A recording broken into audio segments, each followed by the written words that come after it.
By now, we've gotten a strong sense of the competing views, the diversity of perspectives that ensued from the religious and then the political strife that are actually linked of the 17th century of the English Civil Wars, culminating in the regicide of 1649. We've seen the monarchical statement of the monarch on the scaffold of his execution day. We've seen a monarchical apologist writing in Patriarcha of Robert Filmer, and we've seen the stridently anti-royal pamphlet and essay of John Milton. Now we're ready for the main course: Thomas Hobbes and John Locke. Although these are separated by some years, Thomas Hobbes actually began writing the work that is his best known work, Leviathan, a cornerstone of political theory, in the years of the Civil War, well before the regicide. It was published in 1651, during a time when Thomas Hobbes himself was in exile. He had links to the crown. He in fact was a tutor of Charles II, eventually the king who was restored to the throne, the son of Charles I, and who was beheaded. And Hobbes was a man of philosophy, of science, of mathematics, a very sober and analytic thinker. He is not, however, the religious humanist of John Milton's ilk. He had absolutely no patience for the Christian humanism of Milton, or for any religious conception of philosophy. In fact, he is religious, but nonetheless sees that, although not fervently so of any sort, but that religion should be made part of the political arrangements rather than dominating it from without. What he's best known for in this work, and we will look at it closely, is that humans live in a natural state of anarchy, of war, of hostility, and it is self-interest that actually can bind them one to another. What he writes in his 1651 magnum opus of Leviathan is that government and authority is a way, as he says, to escape the natural horrible state of nature in which humans find themselves. The sovereign, which can be a king but not need be a king, is someone that the individual members of what becomes society join in a social contract to incorporate. Right? Individuals create the sovereign in order to give up their individual rights and gain security. The people do not have individual rights or liberties once they join in the social contract and invest their sovereign with authority. A bracing element of this theory is that, as you can see here, once created, this covenant cannot be revoked. It is a covenant. It is not necessarily a contract that can be broken. It is stronger than that. It is a brit. It is a true covenant. Anything else is absurd. Or else it just creates just mere words if these agreements are not permanent. And it does not assume as Milton said, that the power is held in trust and can be rescinded. The Hobbes' exclusion of God from politics, and he saw this as a way of sort of sequestering, and Locke will follow in suit. Locke is more overtly religious, that by shielding religion from the sphere of politics it would actually embolden and strengthen religion by creating this distinction, this separation between church and state, as it was called at the time, disestablishment, to not make religion a present or defining element of politics, but rather to give it its own sphere as a way of protecting religion, ultimately did win great favor, and obviously in the United States became a cardinal element of the founding of the country. It brought Hobbes actually a great deal of criticism, and in 1666, some 15 years after his book was published, his text was questioned by the Restoration Parliament as a blasphemous work, as something that it had for having absolutely no role. Let's read on.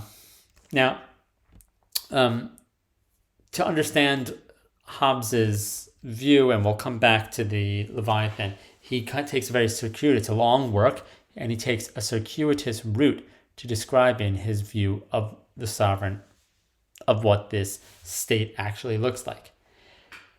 There is this introduction to understand the great Leviathan, that is a commonwealth or a state, in Latin civitas, which is an artificial man. The state is analogous not to a family, but to the body, to an actual individual. And it's the analogy, what the body is to man, the state is to many people. And it's an artificial body. It is artificially, our bodies are natural, but the state is an artificial analogy that is the creation of many people. The sovereignty is the artificial soul. It's what guides everything. The joints are, as you can see here, the judiciary, and so on and so forth. And civil war, the experience, this ghastly, violent, and bloody civil strife that animated most of Hobbes's life, that is death. There is no civil war that is then somehow restorative or that can strengthen the state. To understand then, because it is artificial, it is a joining together of bodies in a man-made way, he then has to go through a long disquisition, a long exploration of the nature of man. And much of the Leviathan, this long tract, this long book that Hobbes writes, actually is about philosophical ideas about the state of humanity. Since the state is like a human, to understand it, we have to first understand people. And we'll skip over actually most of that section. Here we are in chapter now 13.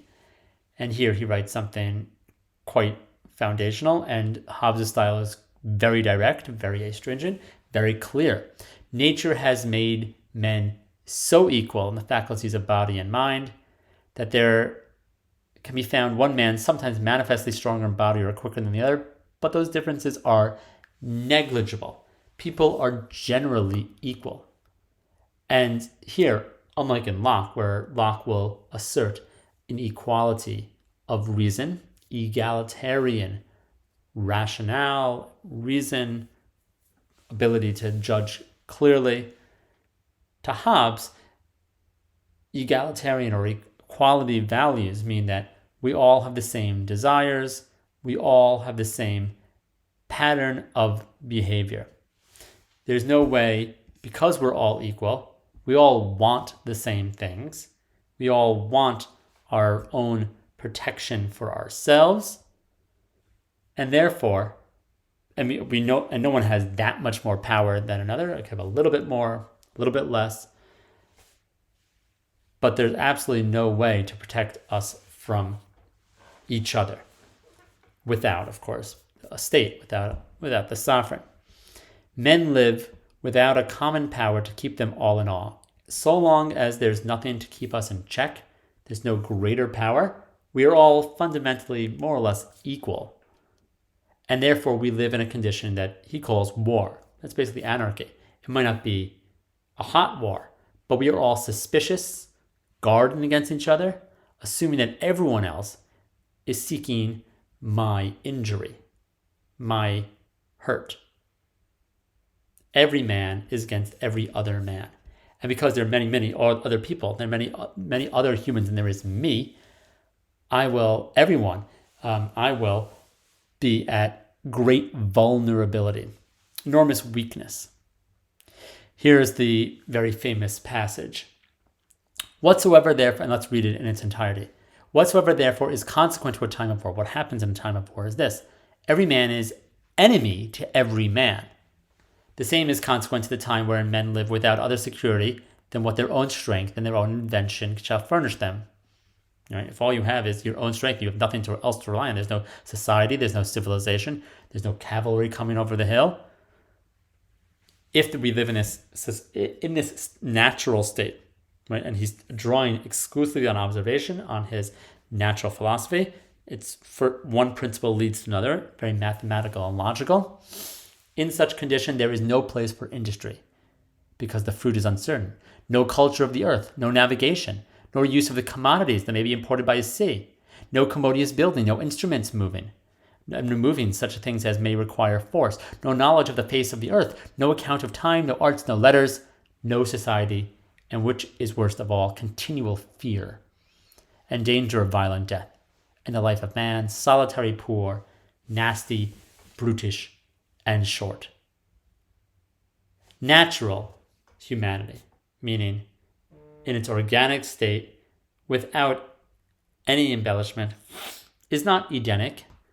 It's not some long forgotten primitive paradise.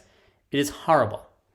It is horrible in a social sense. We are social people, and by that he means that we are constantly trying to compete with and damage or injure each other. And because of this, because of no ability to actually protect ourselves, there's no reason to plant, there's no agriculture, there's no industry, there's no growth, there's no navigating, right? There's no trade, there's no commerce, there are no arts, nothing that requires no infrastructure, nothing that requires cooperation, because it can't be arranged. I assume everyone else is trying to treat me. And this is true in a state, in a place, and maybe some of you have experienced this yourselves, where you assume everyone is trying to get the better of you. You have no reason to participate. If you have absolutely no faith in the system, you will not submit your own work. You will not do any work. And this creates a life of great solitude, solitary. It is of great suffering, nasty, brutish, short, and of course also impecunious, quite poor, impoverished.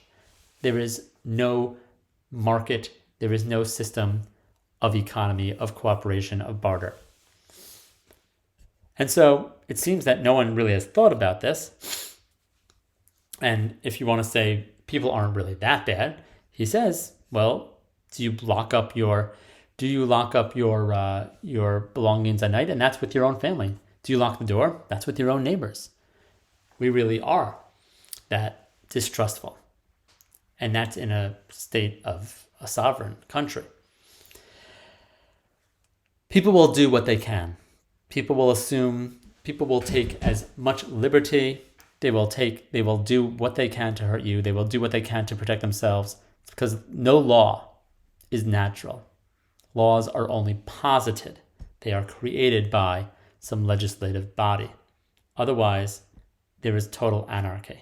People will not necessarily cooperate with one another. All right. And because there's no natural law, you can do whatever you can. If I have to gouge you out, if I have to attack you, not because you provoked me, but because you may eventually attack me, I might as well attack you before you realize what I have in my home and come attack me. I will steal everything from you. And it's not unjust. It is simple self-interest. That is what happens in a state of natural anarchy. That's what happens in the natural state, where there is no common power. If there's no common power, there's no law. There is no natural law, he says. meaning there's no law that simply exists. There is only what law is created by the state. And because there's nothing right or wrong, there's also really nothing that's yours. I can just as easily go into your house, take everything out of it that I want, because what's to stop me? The only thing to stop me is maybe you have better defenses, maybe you can hurt me, but if I know I can overwhelm your defenses and overwhelm your strength and outarm you, I might as well go take everything that's you claim is yours, because it might as well be just mine. Now, all this comes, of course, on the backs of the Civil War. Here he's talking a little bit about right and law. It pertains to something that you'll hear in a little bit about what is also in Locke and in passing of what is freedom from injury and an actual right, security, freedom from security, freedom of security, as well as something else, as well as freedom to pursue my own benefit. And so, what solution can there be from this horrible state, from that law of nature by which we are obliged to transfer to another? We have to take these rights that we have for ourselves, what some people call laws, the natural law, and we transfer our rights. That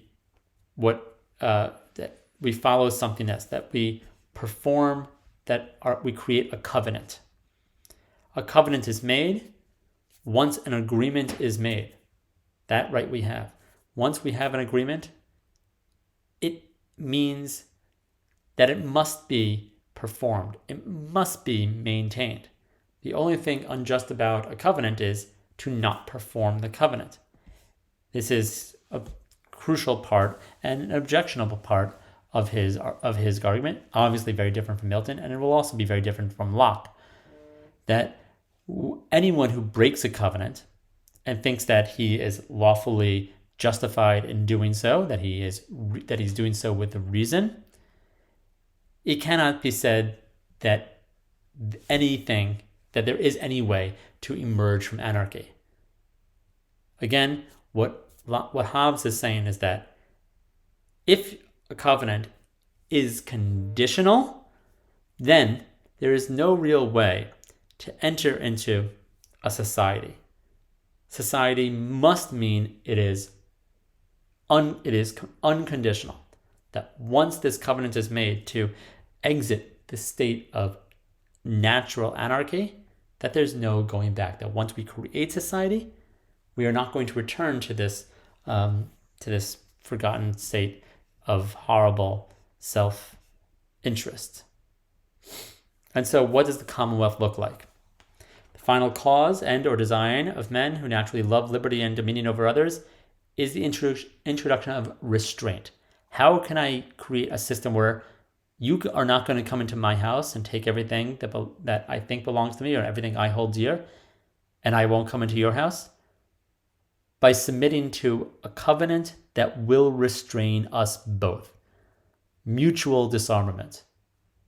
And this is what creates a society. To accept restraint upon themselves, not because I love you, but because this is really the only way I can protect myself from not just you, but all of you, all of humanity, and him and her and them, all of whom are going to try to attack me. We therefore join into a covenant and say, let's find a more productive way, a more reasonable and mutually beneficial. But I do this. I'm interested in your benefit only because it is for my benefit as well. It is self-interest that guides, that drives this social contract. We will agree to restrain ourselves in order that you will do the same. The foresight of their own preservation, right, is what he says here. It is their own preservation that drives the social contract here of a more contented life. We will find happiness and security and more prosperity by submitting our complete freedom to do whatever we want and creating a society in which that is animated, that is based on a principle of restraint. To elevate us from this innate and mutually destructive selfishness, solitary, poor, brutish, right? We relinquish some of our individual liberty and establish what he calls a sovereign. A covenant without the sword are but words. It must be policed. To go back on it is to commit treason. That is the greatest injustice. We establish a sovereign that will keep us all. The sovereign is the state. What form the state is doesn't really matter. Here he is going to advocate for the monarch, but it's not exclusively the only way to pursue this. We create a sovereign to keep us all in check from each other, and the sovereign can enforce laws. And states and the laws they enforce are necessary not because people are virtuous and cooperative. States are there, laws are there because people are not virtuous. It's because people are vicious, people are selfish, people are competitive and suspicious. And to protect ourselves from our natural despicable proclivities and nature and our mutual hostility to one another, we create these permanent binding covenants that will create a state that will protect us from our own nature. Let's finish this up and let's move on to Locke. The only way to protect us to defend ourselves from the invasion of others, the injuries both of people close to us, the invasion of foreigners as well, and to secure our own self-interest and contentment, our own happiness and benefit, so that there can be society, there can be civilization, there can be industry, commerce, the arts, nourishment, contented life, is to confer all that power on one man or an assembly of men, a magistrate, some superior power.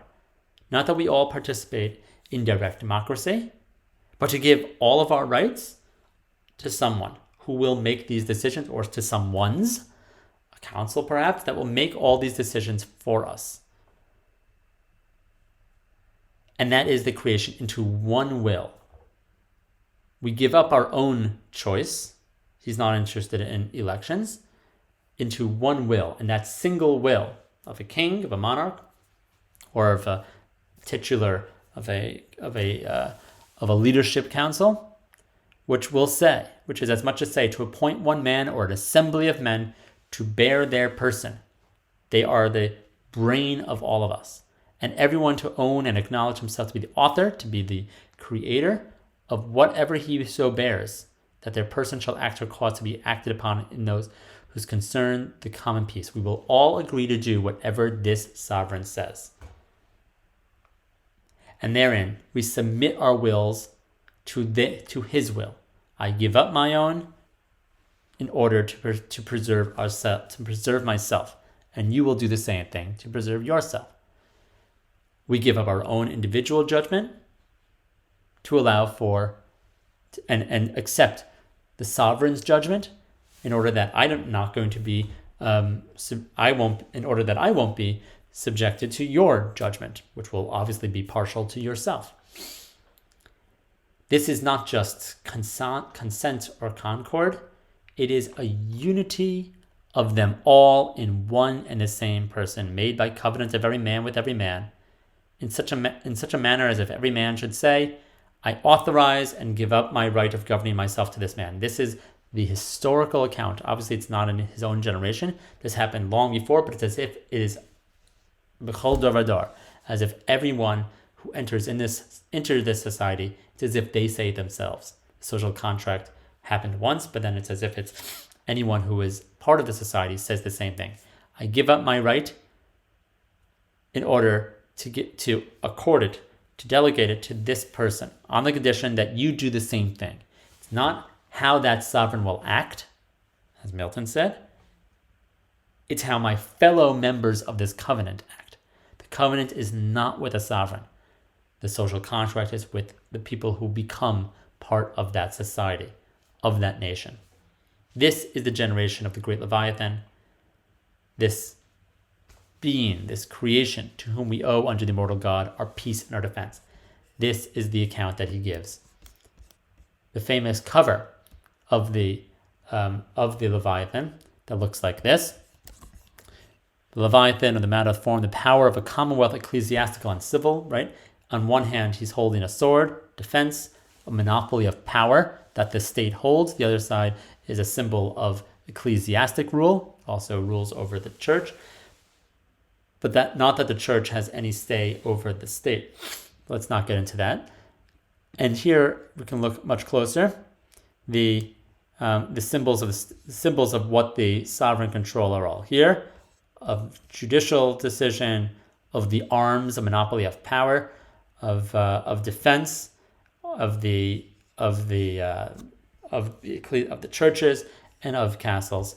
And most interesting, of course, is this: that the body of the sovereign is made up of the individual natural bodies of the people. This is what Hobbes had said on the opening page. We're endowed with our individual bodies. That is all we care about, is ourselves. But because each of these people would be at war with everyone else, and eventually each of them would be succumbed because there are greater numbers to like a mob that'd be marauding. The agreement, the covenant is struck between all these people. They agree with each other to create this sovereign. The sovereign that is also one person, but the sovereign is led by one person, at least in England and in many monarchical societies. But it is a social contract. It is made up, the sovereign, the power of the state is not a force given by God. Again, this is not the ancient, or even it's not only ancient, it was also in France or in Spain, the sun god at the time, the Louis XIII, and then the Louis XIV of the natural state of affairs, that these people were endowed by God naturally to be leaders over their entire country, and everyone else is sort of their servants, or in Russia, right? That's what Professor Merriman was saying. Hobbes's account is quite different, that people make an agreement with each other to create this sovereign. And it's by the existence of this superior entity to whom we relinquish all our individual rights. That's all that's keeping me out of your house at night. So it's keeping me away from your children, from your spouses, your husbands and wives, your men and women, from all your so-called belongings. It's what creates belongings. It's what creates stability.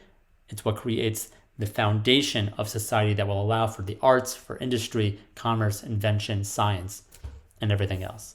John Locke. John Locke writes some decades, 30 years after Thomas Hobbes. And in this two treatises of government, you can see he's responding directly to Sir Robert Filmer, whom, as I told you before, he savages, attacks stridently, and also writes the second treatise of government, an essay concerning the true original extent and end of civil government, the purpose, and his own account of what it is. Now, this is not Locke's only or even most famous or maybe even most important of his philosophical writings. The essay on human understanding, a letter on toleration, which is also about disestablishment, a separation between church and state. These are crucial writings as well. The essay on human understanding, essay on education. These are very, very important texts, and I've linked to them. You can find them further down on the readings for this week, but are not in focus right now. This is a text that is another of these founding documents of political culture that have enormous influence also on literary culture and on the conception of this individual. Let's look at John Locke. Locke writes very clearly that the natural state of man is of freedom, that the bounds of civil, and he also writes about he writes about government and power flowing from the people, of it being contingent, that it can be recalled, similar to Milton. And he also writes about the bounds of civil government, that there are limitations of it. And he will also, in a very innovative and influential manner, enumerate the different powers, the separate powers. He is the father of this idea of separation of powers of government. In the second treatise, and there's also a lot to say about how he justifies slavery and in very specific senses and argues against it in others. The natural liberty of man is to be free. Again, this is before Jean-Jacques Rousseau in the 18th century. But the natural state of man, the natural liberty, and think about how important liberty, the individual, and reason are throughout this essay. The natural liberty of man is to be free from any superior power. That liberty means the self is a sovereign. We are not naturally under the legislative will of anyone. And so this is a very different account of nature than we saw in Hobbes. Only the law of nature for its rule. There is a natural law, and the natural law is that we are free. In that state of freedom, we do what we want. This can be a very prosperous, but it also can be a very vulnerable state. And we enter into consent, not under only fear, but we enter into consent with a social contract. This too is a social contract theory, and nature is the source of personal freedom. Governments, as he says, are always, but not just originally formed by consent of the governed. We give our consent, all right? And as opposed to Hobbes, we do not permanently and irrevocably enter into these covenants, but rather, and we don't put it under. There's no sovereign to whom we give all our rights, and we do not retain any of them. It's held in trust. Cannot by compact of his own consent. No one can enslave oneself to another. It's against slavery. We cannot put ourselves under the absolute arbitrary rule of another. There is limited power on one side, and the limitation of government is another of the key precepts of what he writes about. Why would anyone give up the complete freedom of the natural state of